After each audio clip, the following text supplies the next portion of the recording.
I'm excited to have Carrie Vanston. I've wanted to have Carrie on, and glad it worked out.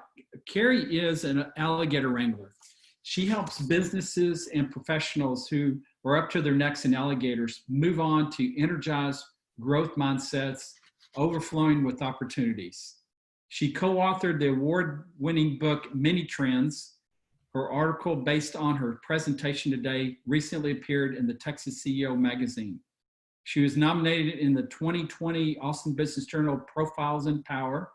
She's a popular speaker, certified professional coach, and credentialed coach with the International Coaching Federation. She's also an ambassador's officer at the Association for Corporate Growth in Austin and San Antonio.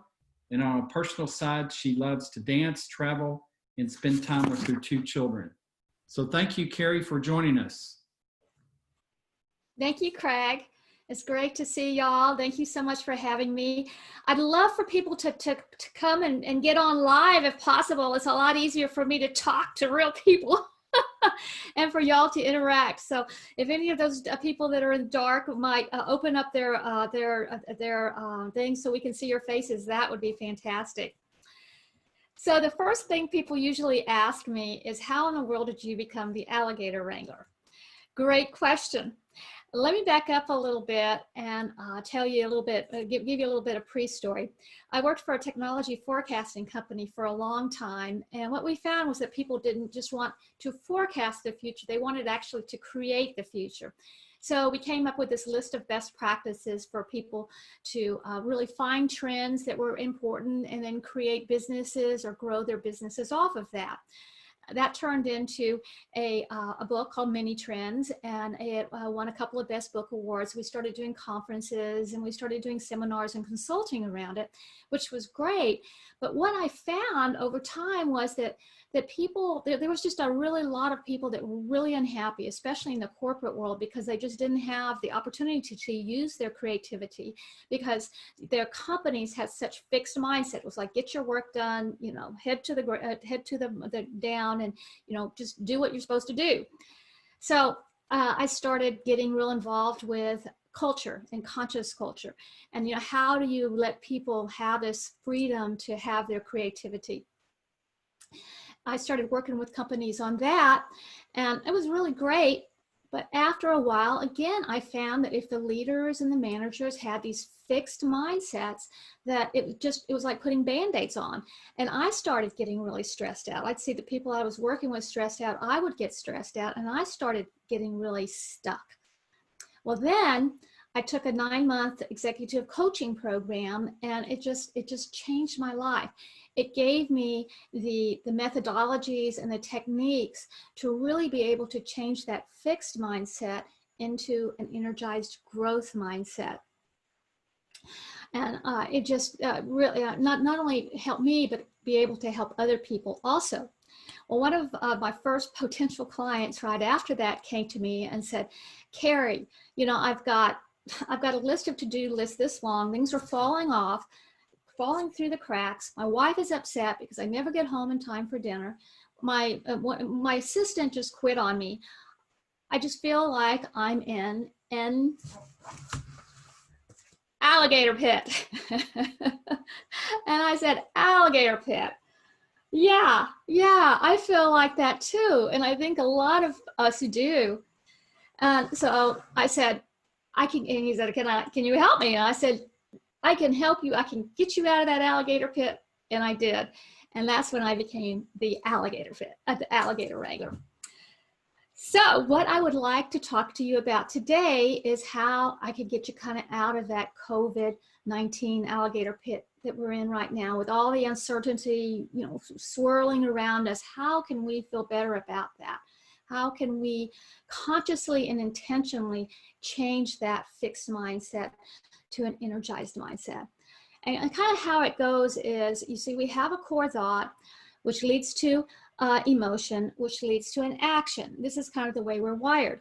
So if our core thought is, oh my God, I don't have a job, or I'm not working enough hours, or I'm not making enough money, how am I going to support my family? How am I going to, how am I going to do the things I've got to do? Well, then your emotion is fear, and your action is roll up in a ball and hide in a corner, or either strike out at the world. So what we want to do is we want to change that core thought to something more positive. Maybe, you know what, I'm going to get through this. So your emotion can be more easygoing, and then your action can be, get whatever you have to do done.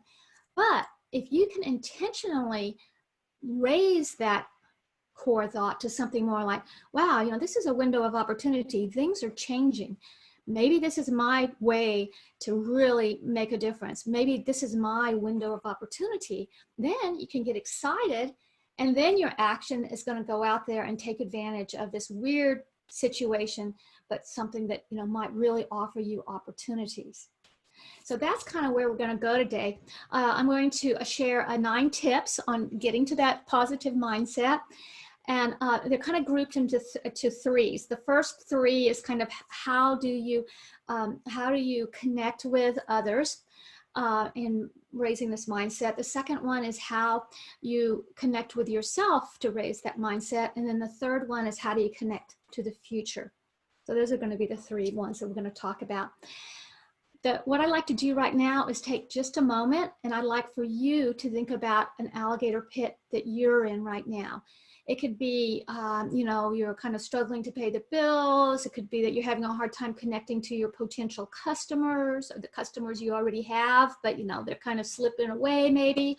It could be, you're stuck at home and you're really feeling isolated. It could be that you're just overwhelmed and you're not leaving enough time to actually go out and take a walk because you're so Zoom oriented. I don't know, whatever it is, take a moment and just think about that and choose one.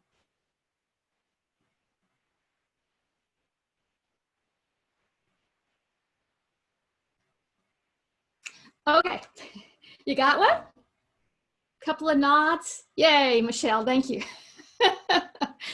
So the first one we're going to talk about is deepening your connections with your core group.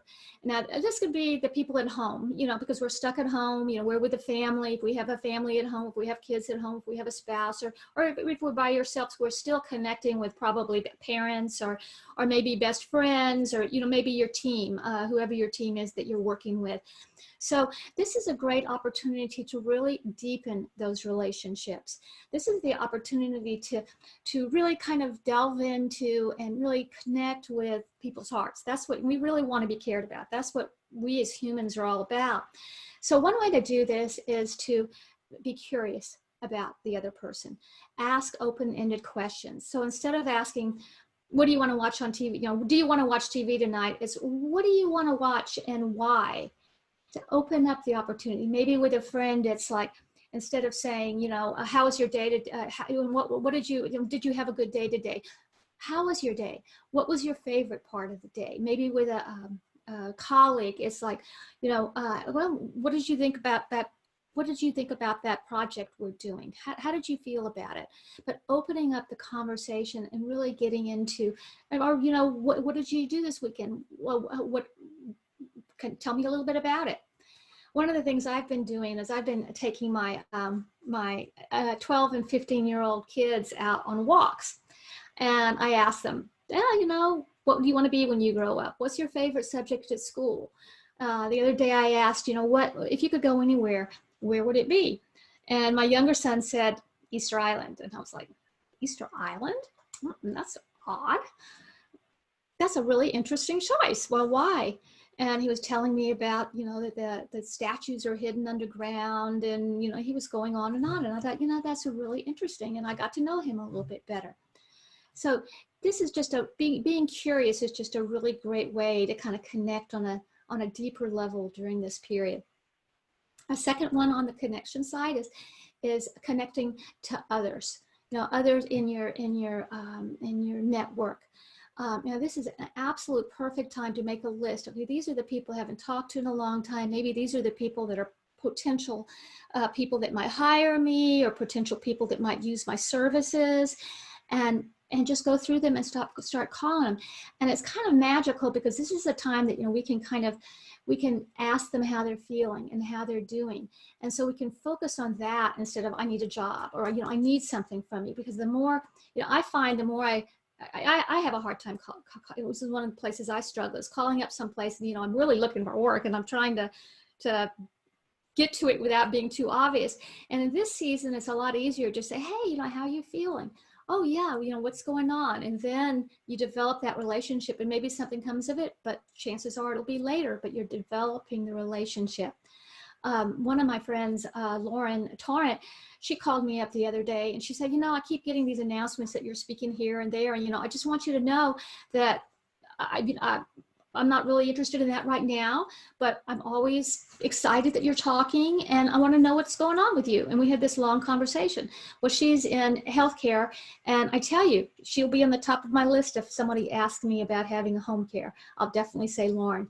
Dan Forbes, another guy, a real estate guy, he calls me every month and says, Carrie, is there anything I can help you with? I don't even pick up the phone often because I'm busy with something else, but in my mind, if real estate comes up, I'll think about Dan. My church calls me every month.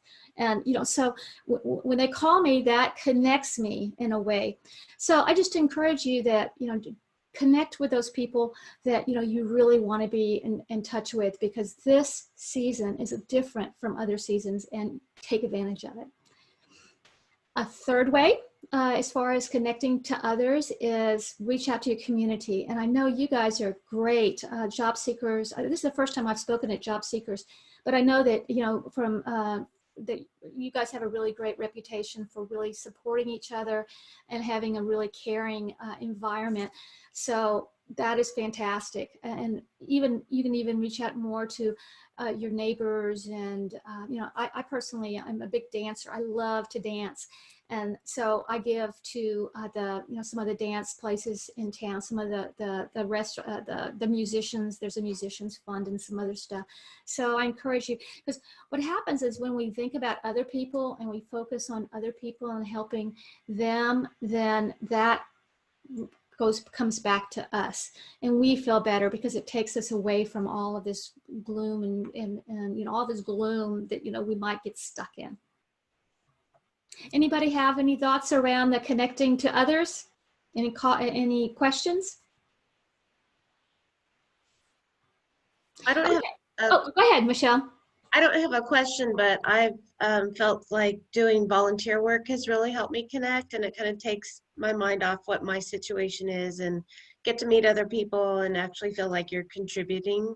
So I've enjoyed doing that. What are you volunteering for, Michelle? At the food bank, and then also was sewing masks to go to the old folks' homes and the retirement community, so they had some protection.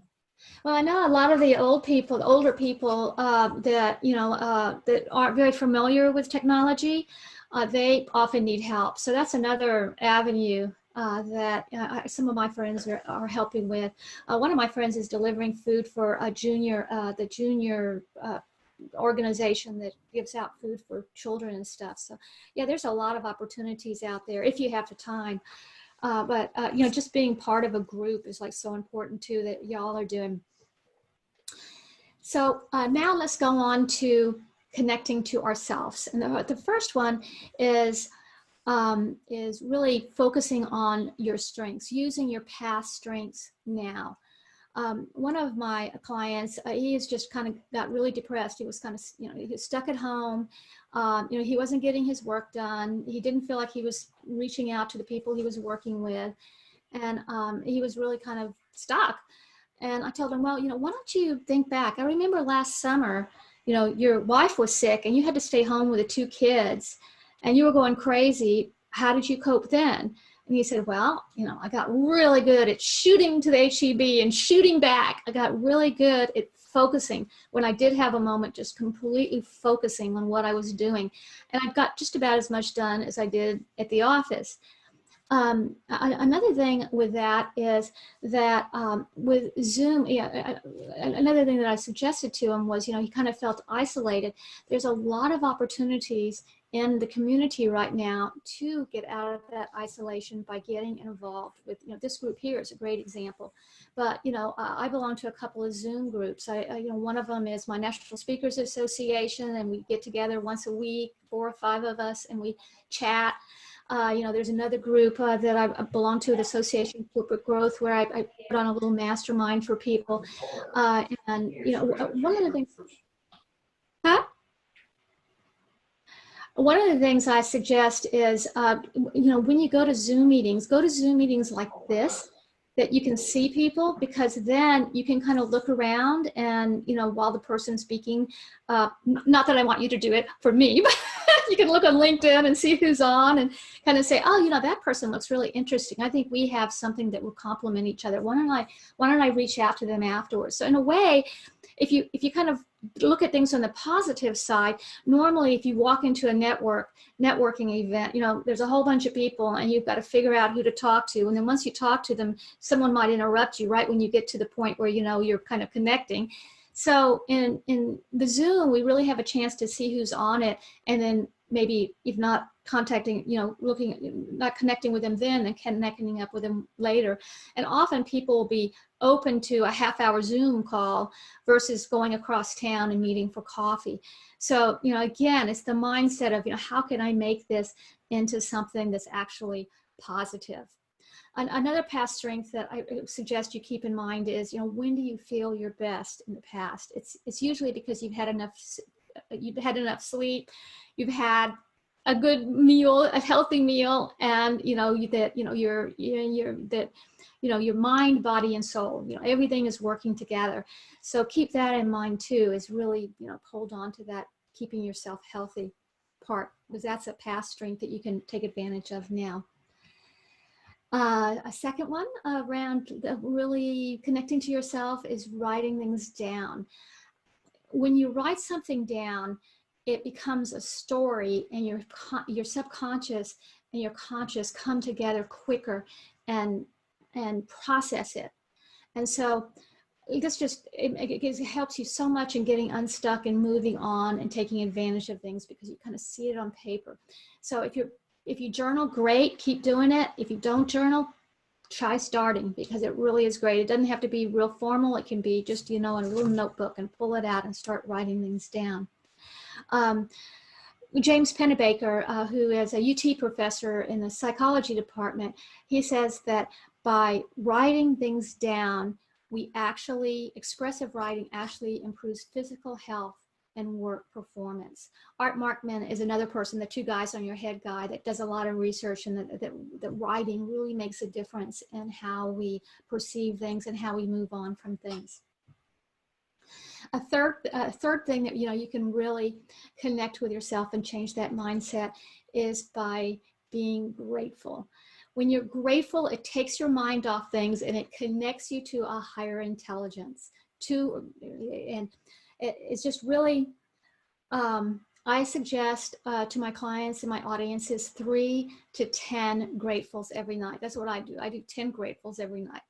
And it can be anything. It can be little. It could be a big win that day. It could be just, gosh, my telephone is working great, and it's fantastic. But kind of the trick that I use is to turn the negatives into gratefuls. So let's say, oh gosh, I've really had a miserable day, but I realized it, and I'm going to put in my schedule taking a walk tomorrow, because I know a walk will make me feel better. Or, I was just really stuck and stressed out. I contacted my team, and we talked about it, and now I feel much better. So turning those negatives into positives can really be great. Okay, so that's kind of connecting about me. Does anybody have any questions about that? I'm not seeing anything. Okay, great. So now let's move to the last one, and that's connecting to your future. Now you have this long list of to-dos, no doubt. Why don't you look through those to-dos and see if there's some things that you've really been meaning to get around to, but just haven't gotten around to. One of my clients, her hours have been cut down, and she's not working very much right now. And she really got interested in building up her little art side project. So she started putting prices on it. She started focusing on a little bit of SEO, trying to get it out, marketing a little bit. And she's sold 2 paintings in the last month, and she is so excited about it. So, you know, it's just really an opportunity to maybe like do some of those things that you've been meaning to do. That maybe, you know, you look so focused on trying to find that job that there's opportunities there to build what you already have that you love to do. And as a matter of fact, you know, think about what you really want to do. One of the people that I was helping, she was telling me that, you know, she really needed, that her job was just not paying enough and she wanted to find a better job, and she just couldn't find this better job. And she kept talking about how much she hated her job. And I was like, well, is there something else that you can do besides that? I mean, you're in this transition period anyway. She said, well, you know, I was giving these kind of, I started out volunteering, but I've been giving these side programs at a place that I work, that I hang out at. I think it was some kind of exercise classes. And, you know, I just love doing that. And I said, well, could you build that up to something more? She said, yeah, you know, I guess I could. And, you know, how long would you need to do that before that, you know, you could maybe come up with at least the amount of money that you're coming up with what place that's not paying you enough? She said, well, I could probably do that in 4 or 5 months. I said, do you have enough money to get you by through that? And she said, yes. And so, you know, it was like shifting. It's like the mindset shift that, you know, do what you really want and not, you know, what you're stuck with. Another way to kind of change that future is by working on yourself and your future self. And a great way to do this is with assessments. I don't know how many of you, most of you have probably done some assessments. There's a lot of personality assessments. Strength Finders, you can buy the Strength Finders book for $20, take their assessment, and it will just really broaden your horizons. It will really open you up to some of the things that, you know, you might not realize about yourself, that can really open up some of those strengths that you have that you might not be completely aware of, and might really open up your mind to some new ideas. A DISC has a bunch. If you look up DISC free, you can come up with some assessments there. I have a free assessment that I can give you, a leadership wheel that kind of shows where your leadership is. I'd be happy to provide that for you.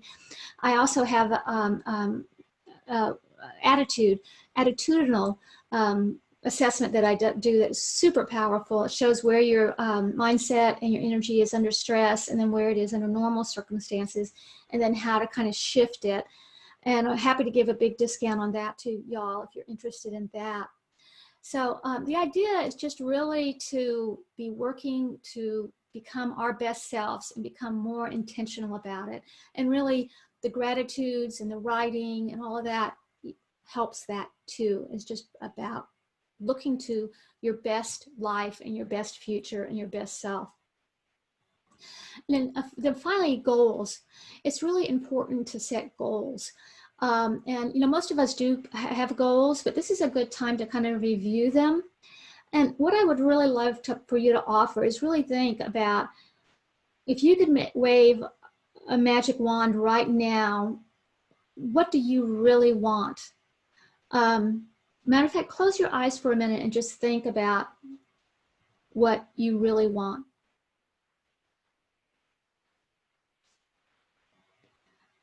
When you know what you really want and you put your goals kind of around that, you might not get exactly that, but you're a lot more likely to go in that direction.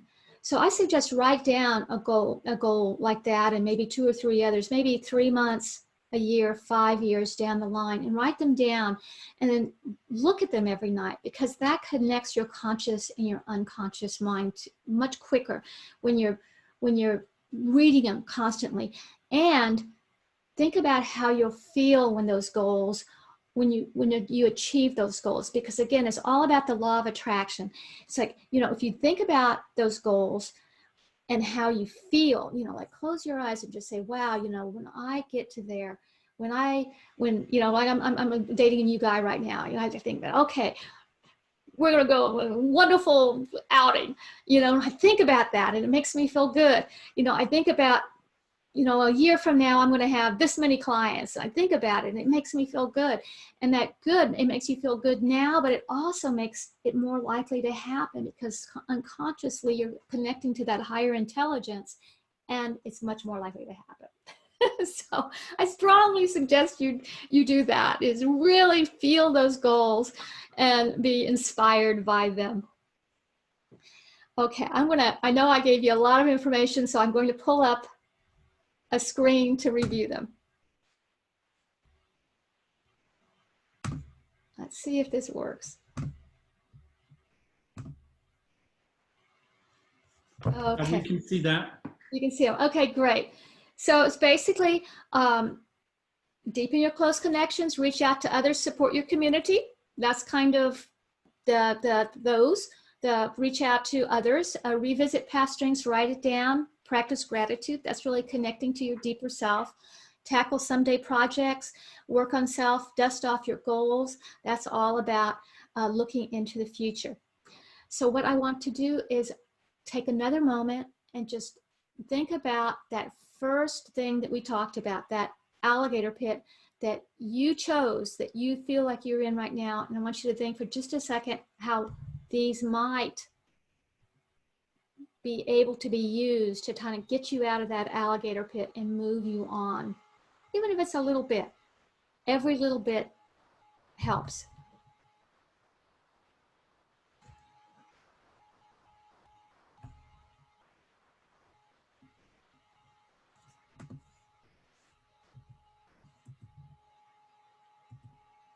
Yep. This is what I'm looking for. Okay. As I said, it's the season of giving, and helping. These are some of the ways that I can help during this season. I've got a 12 quick and dirty ways to get out of the alligator pit I can send you. I've got a free goal sheet. I'm happy to give this talk to anybody, business or organization that you happen to belong to right now. A half-hour speed coaching session. Just go to my website and you can schedule a half-hour coaching session. Love to do that with you. I've got the free energy wheel assessment if you'd be interested in that, and 50% off my Energizing Your Mindset assessment. And my information is down there. I also put it in the chat box. Great. And, I would absolutely love to, kind of discuss some of this stuff and see what works for you guys and have any questions that you have. I don't know how much more time we have. We had a question in the chat about, are you familiar with employers? You mentioned assessments. Sometimes they do ask for assessments as part of the pre-interview process or part of the interview process. And this person's asking about the DISC assessment. Do you know why? Are you familiar with the DISC assessment at all? Yes. Mm-hmm. Do you know why an employer would want someone to take the DISC assessment? A lot of companies do use assessments. They kind of show where the personality is. I know one of my clients had to take the DISC. There's 2 or 3 of them that are particularly popular, but I think they usually give them to you. And so that's really common, especially, I know Keller Williams gives like 3 of them, I think, during the job application part. And they kind of ask you questions around, the HR person kind of asks you questions around them. And, they take them very seriously. What your strengths are. I know one of my clients didn't do very well because I think it was the DISC one. It had a whole bunch of different strengths that you had, and they felt kind of uncomfortable circling all of them, so they didn't circle all of them. And actually, you need to circle as many as possibly apply to you, because they're looking for leadership. They're looking for people that have the skills that they want. And sometimes they want certain jobs for certain personality types. So like if it's more of a developer job where the person's kind of in the background, they might look for a very different personality profile than somebody who they want to go out there and sell. Okay. So they also use that.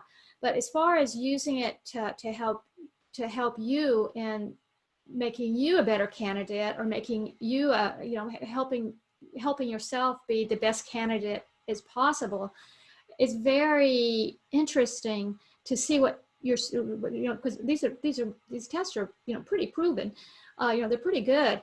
And one of my clients was really strong at history, telling stories about the past. It was really interesting.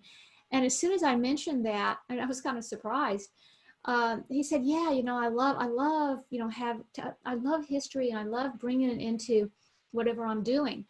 So, if he was applying for a job, he could say, I'm really good at seeing what's happened in the past and then bringing it into the future.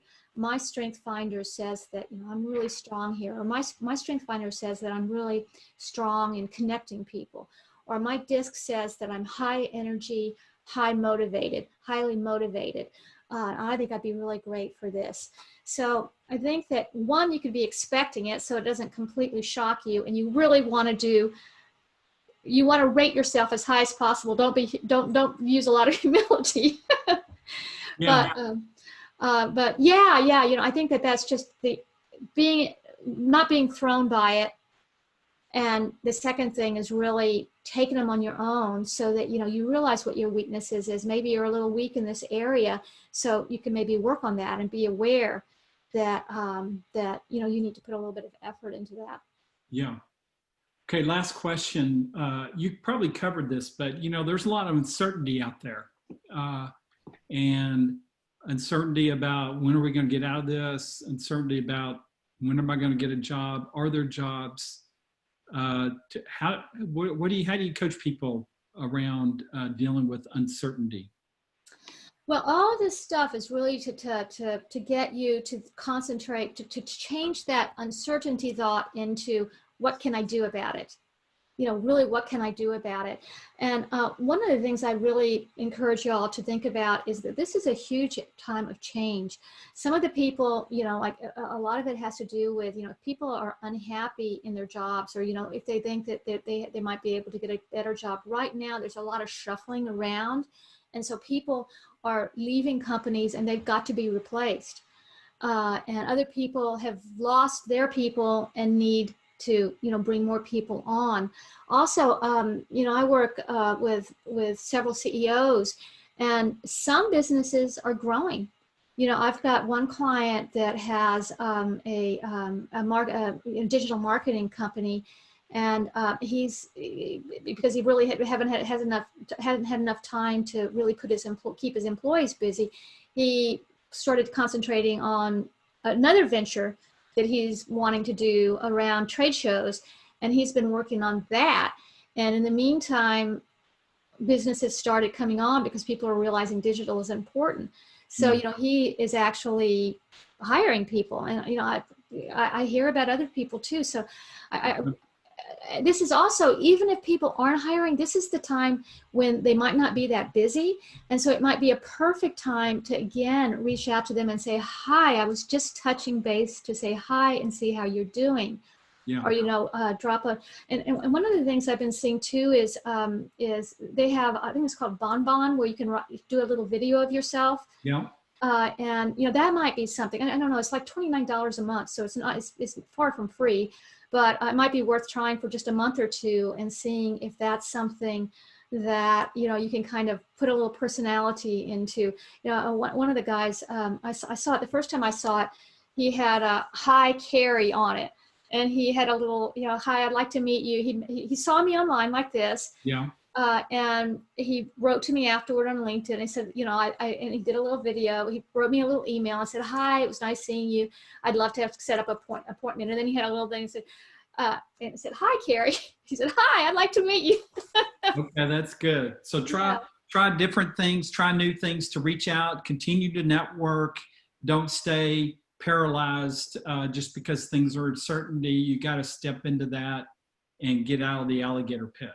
Yeah, intentionally, really change that core thought, because that's what you got to change. And it's like we have the grateful thing is to show, you have abundance, we have abundance. And so when we focus on the abundance, and I know you guys are a little bit, you talk a lot about Christianity, the higher intelligence, the God, whatever you want to call it. And, you know, that's what happens when we connect to that gratitude, we connect to that unconscious, all of that stuff, we go to a higher plane, and amazing things happen. Two or more people together, you know, Yeah. create amazing things. Awesome. Well, thank you so much for sharing this morning. Appreciate you coming on. Thank you. And see you later, alligator. See you later, alligator. That's great. Great motivation this morning. Appreciate it.